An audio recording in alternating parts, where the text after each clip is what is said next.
श्री स्वामी समर्थ. सर्व स्वामी भक्तांना माझा नमस्कार. आज आपण श्री स्वामी चरित्र सारामृत अध्याय 14 याबद्दल जाणून घेणार आहोत. श्री स्वामी कृपेमुळेच या ग्रंथाचे 13 अध्याय पूर्ण होऊ शकले.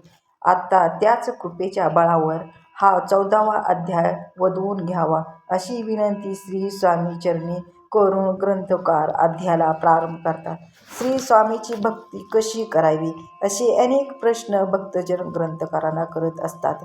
तेव्हा या अध्यायातून ग्रंथकारांनी त्यांची उत्तरे दिली आहेत व भक्तांच्या मनातील शंकाचे समस्याचे निरसन केले आहे.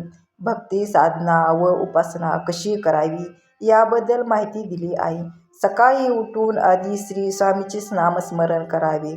त्यानंतर शुद्ध मनाने सर्व नित्यकर्म आटोपून आसनावर बसावे. श्री स्वामीची मनोभावी पूजा करावी. एकाग्र चित्ताने श्री स्वामींना स्नान घालावे. हिना अत्तर लावून चंदनाचा लेप करावा. सुगंधी चाफेची फुले श्री स्वामीच्या आवडीची त्यामुळे ती व्हावी. चाफेची फुले उपलब्ध नसतील तर कोणतीही फुले अर्पण करू शकता. धूप दीप नैवेद्य आणि तांबूल वाहून श्री स्वामीपुढे दक्षिणा ठेवावं. श्री स्वामींना नमस्कार करून नामस्मरण व प्रार्थना स्तोत्र म्हणावे. शक्य असल्यास श्री स्वामीचे सहस्त्रनामावली उच्चारून विविध गुणविशेषणांनी व वैशिष्ट्यांनी नटलेल्या श्री स्वामीच्या अवतार कार्याची भजने गावेत. श्री स्वामीच्या चरणी मस्तक ठेवून आपल्या कुटुंबाचे व समाजाचे स्वास्थ्य उत्तम राहावे व सर्व कार्य पूर्णत्वास यावी याकरिता प्रार्थना करावी. दर गुरुवारी उपोषण करावे आणि प्रदोषसमयी उपोषण सोडावे व श्री स्वामी पूजन करावे. त्यामुळे चित्त व बुद्धी संतुष्ट होते. जपध्यान करावे.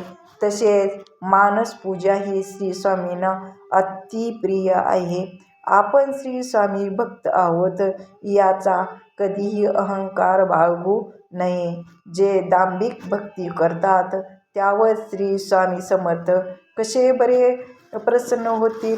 जे भक्त शुद्ध चित्ताने व मनापासून भक्ती करतात तेच भक्त श्री स्वामींना प्रिय आहेत. ग्रंथकर्त्याने या अध्यायात श्री स्वामी सेवा कशी करावी याबद्दल सांगून ह्या 14व्या अध्यायाची समाप्ती केलेली आहे. तेव्हा तुम्ही ह्या 14वा अध्याय ऐकून अवश्य स्वामीची पूजा करावी त्याप्रमाणे अशी मी तुम्हाला या अध्यायामध्ये सुचवत आहे.